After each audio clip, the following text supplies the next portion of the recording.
Chapter 5. It took the morning for Delphine and Calinda to unpack. Mama and Cass and I heard the thump and scrape of their trunks from above and the mumble of their voices. Scents this house had never known drifted down to us, the sweet grass of their baskets, the lavender of their sachets.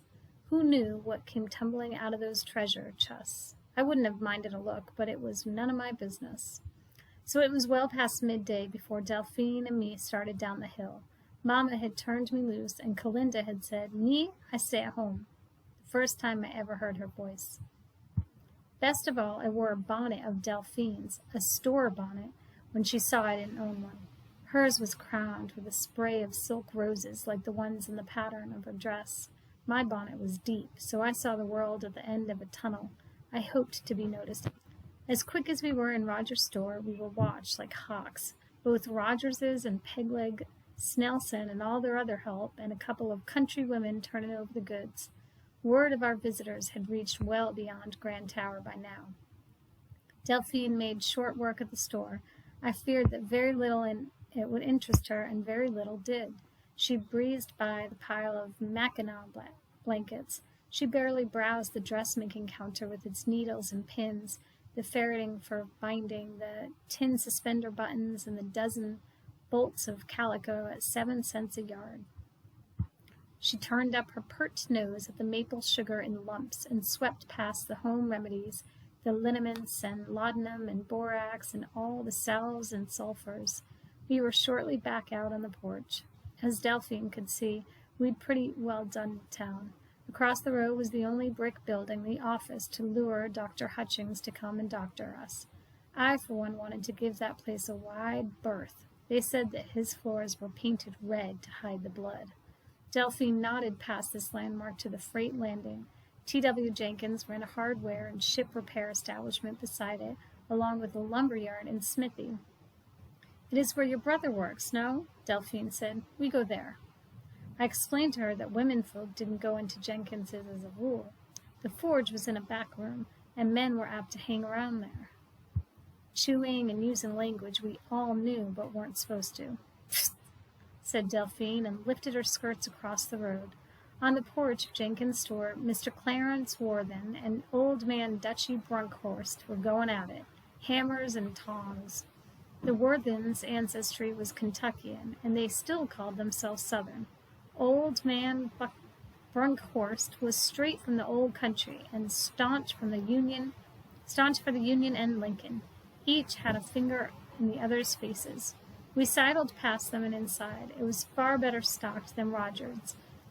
But here were cattle yokes and boat pins, oakum and chalking chisels, and black iron pots. Hanging from rafters were rat traps and briar scythes, and I don't know what all.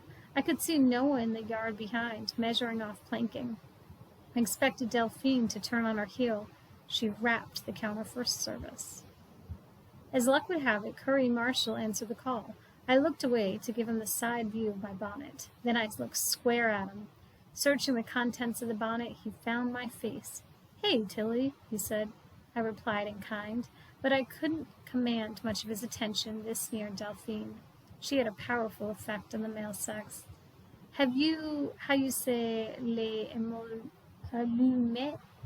She spoke in a throaty voice. What she was doing with her eyes I couldn't see. Curry swallowed hard. "Zu what?" he said in a fading tone. "To make a fire," Delphine gestured. "Matches," Curry said. "We do, but they's high." Delphine overlooked that. "And lamps? Coal oil lamps? They's higher than a cat's back. We want an arm and a leg for them." Curry hooked his thumbs into his shop apron. Delphine overlooked that too.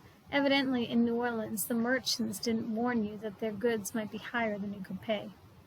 "Send 6 or 8 to the house of Madame Pruitt," Delphine said, "and the oil in the wicks and the chimneys, plenty of oil, and a box of matches." Curry and I both gaped. I was all bonnet and jaw. Nobody but the doctor burned oil. Curry recovered. "I'll box it up and bring it to the house after work. Do not let darkness fall," warned Delphine. There was some afternoon left. "Now we climb your hill," Delphine said, "to regard the view." I told her it was liable to be muddy underfoot and spoil her petticoats, but that naturally didn't matter to her. We climbed the backbone, past our house. Delphine showed a good deal of ankle, hitching her skirts over root and rock.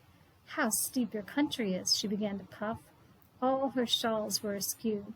When we came at last to the Devil's Footstool, I saw Cass wasn't there. As a rule, she'd escaped from the house by this time of day. Delphine settled beside me on the footstool, and her skirts fell easily about her. How I admired her grace, and wondered how to have it. The river flowed empty below, high with the spring floods from the snow melt above us. Delphine nodded north.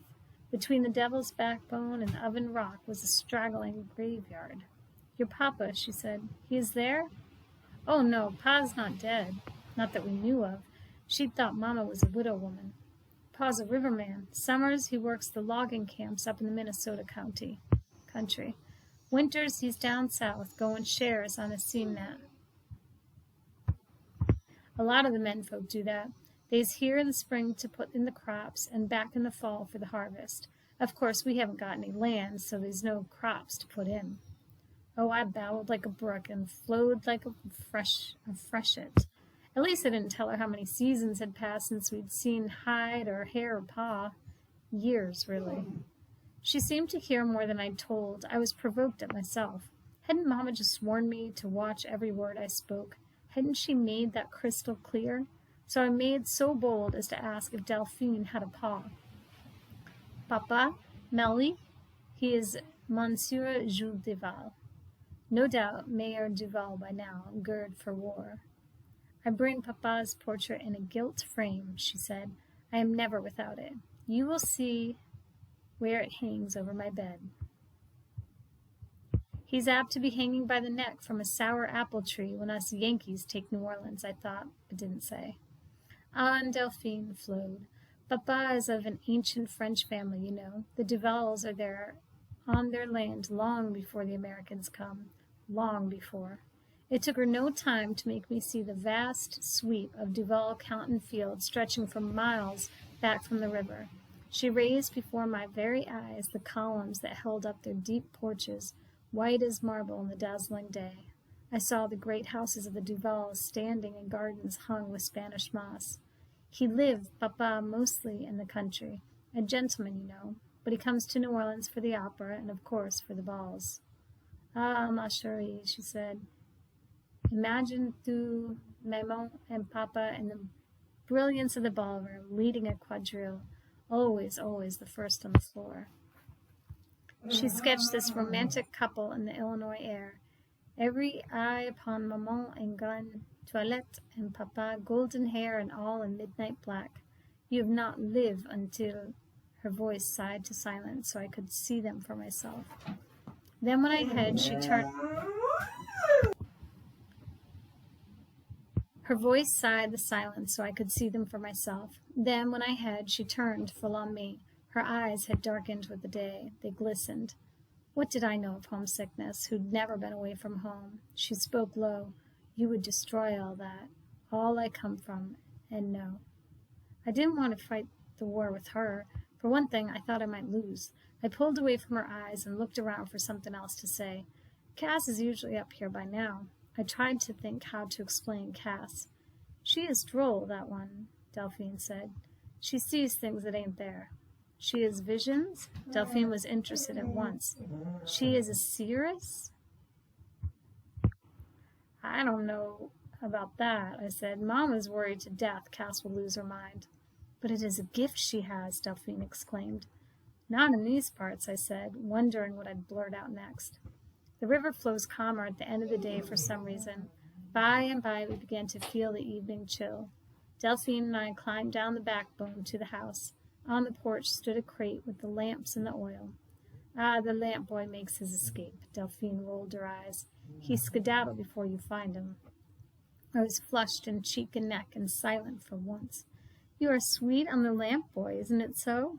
Delphine peered into my bonnet for the truth. So it looked like she knew everything anyway, without you had to tell her. But I was forgotten in the next moment. As quick as we were in the door of the house, another scent I'd never smelled wafted our way. Delphine breathed deep and fell back, clutching her shawls. "Jambalaya!" she shrieked. "Merci, bon Dieu, we are saved."